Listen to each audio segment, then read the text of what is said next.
In this life, we are guaranteed but a few things. There's death, there's taxes, and then there's the harsh reality that making an Olympic team for the United States in a sprinting event is truly one of the most difficult things to do in all of sports.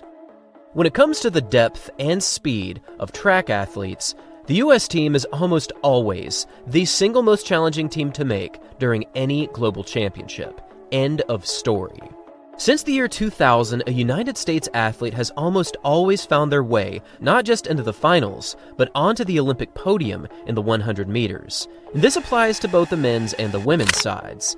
And while the 100 has already proven to have a healthy lineup of Americans bringing home Olympic medals, the 200 meters is also slammed full of the red, white, and blue, as athletes such as Allison Felix and now Gabby Thomas are finding their way into the top 3. If you do make the Olympic team for the United States in either the 100 or the 200, there is a very real chance that you will earn some kind of Olympic medal by the end of the Games. However, there's also another side of this success story that often does not get discussed, and that's the fact that during every single Olympic trials, there are a few key athletes that ultimately don't make the team, even though they are easily some of the fastest athletes in the world. This cruel reality often leaves some of the greatest sprinters on the planet in a rather strange racing purgatory, and in 2024, we saw one key athlete fall into this very category for the United States. And despite what you might think about her racing seasons over the past 2 years, the reality of her sprinting is way more complicated than you might think. If we go back to 2022, one key athlete was building their way into the sprinting spotlight with more momentum than any previous athlete in the NCAA rankings, and her name was Abby Steiner. In the indoor 200, Steiner broke not just the NCAA record, but also the American record with a time of 22.09 seconds. This race was pure excellence, as it was the fastest time that had been achieved on an indoor track in almost 3 decades. This race proved to be a very strong foreshadowing moment, because heading into the outdoor season, Steiner proved that she was just getting started. As she continued her dominance with monster wins, she ran one of the fastest splits in 4x4 history, and she also won the NCAA championships with a new collegiate record time of 21.80 seconds. This collegiate campaign was a huge springboard into her professional racing seasons, because after another personal record in the 2022 U.S. Nationals of 21.77 for the 200, she managed to earn 2 World Championship golds in the 4x1 and the 4x4, a very rare sprinting feat that very few athletes have ever achieved. It really did seem as though Abby Steiner's future was full of endless medals on the biggest stages and guaranteed spots on various Olympic teams. However, there was one key issue that continued to prevent her from achieving her best, and this issue was injuries. In 2023, Steiner still managed to run quite well. She achieved a season's best of 22.07, she was ranked in the top 10, but this ultimately was not enough to earn her a spot on the world team, as she fell less than 1/10 of a second shy of making the world team in the 200 meters. This was a brutal shortcoming for one of the most promising prospects in sprinting, and soon after these United States Nationals, Steiner underwent surgery on her left Achilles tendon for a bone spur that had severely affected her season. However, this was actually only the beginning of her running issues, because just 1 month after this surgery, she actually had surgery on her right foot, meaning that both feet were now subject to recovery, and she could not compete or train at all for months on end. This double surgery was season-ending for Steiner in 2023. But what many people do not know about this young sprinting prodigy is that she had yet another surgery in 2024, this time fixing yet another bone spur on her left foot. In 12 months' time, Steiner has had 3 separate foot surgeries, all while still competing quite well considering the pain that she has been up against. Putting all this into perspective, it's already pretty remarkable that Steiner has been able to compete at all.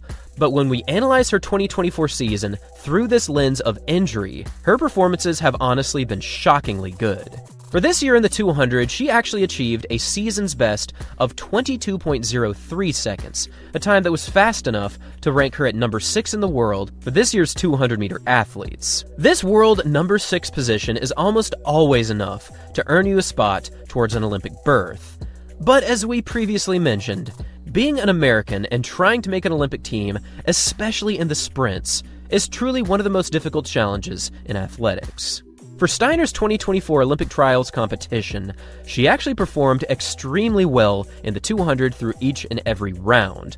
For the opening heats, she placed second, achieving a time of 22.29, only placing behind Sha'Carri Richardson for this opening race. This was a very promising start to her attempt at making her first Olympic Games. However, it was really in the semifinals where she would really showcase her speed, because in these semis, she achieved her season's best of 22.03, placing second in her heat, only behind the eventual Olympic champion, Gabby Thomas. Given her racing progression up to this point and her massive momentum heading into the finals, it seemed as though Steiner would genuinely have a chance to make the top 3, and it also seemed as though a sub-22-second clocking was very possible. But this ultimately did not happen, because with a final performance of 22.24, she was only able to place 6th in these finals, falling more than 0.2 of a second behind the time that she had achieved just 1 day earlier. When we analyze exactly what happened in the 200 semis versus the finals, we can see that her second half was significantly slower than her first, and it really did seem as though her endurance just was not there for these finals. This issue really does seem to have been the result of a severely truncated build-up to these Paris trials, and this was clearly the result of shorter training from her surgeries. She also explained that through these trials, she was only experiencing more and more pain, so the fact that she even made it to the finals and still managed to compete does speak volumes about her competitive drive. After falling short of making her first Olympic team, Steiner stated that after returning home, she couldn't even walk properly for 2 weeks, which resulted in her getting her 3rd MRI of 2024, which of course led to her 3rd foot surgery in 12 months. This surgery was just more proof that Steiner's past 2 seasons have only been a sliver of what she is truly capable of accomplishing. And when we look at her progression in the 200, we can see that she is still running world-class times.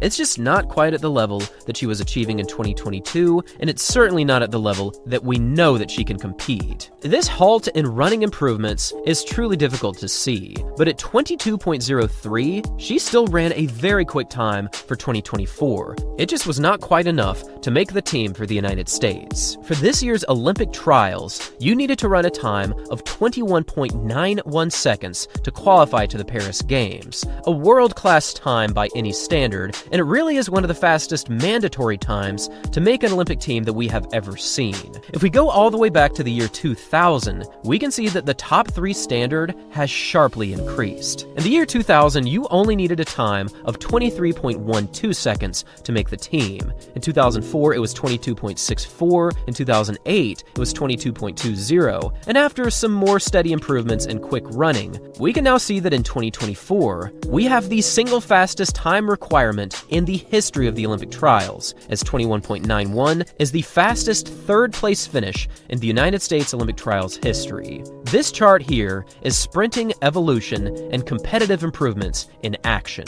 And despite not running her best this season, even her surgery-driven times would have been enough to qualify in almost every single Olympic trials in the past. Hopefully, Steiner's injury-ridden days are officially behind her, because if she can get solid training and simply stay healthy, her abilities on the track are truly world-class.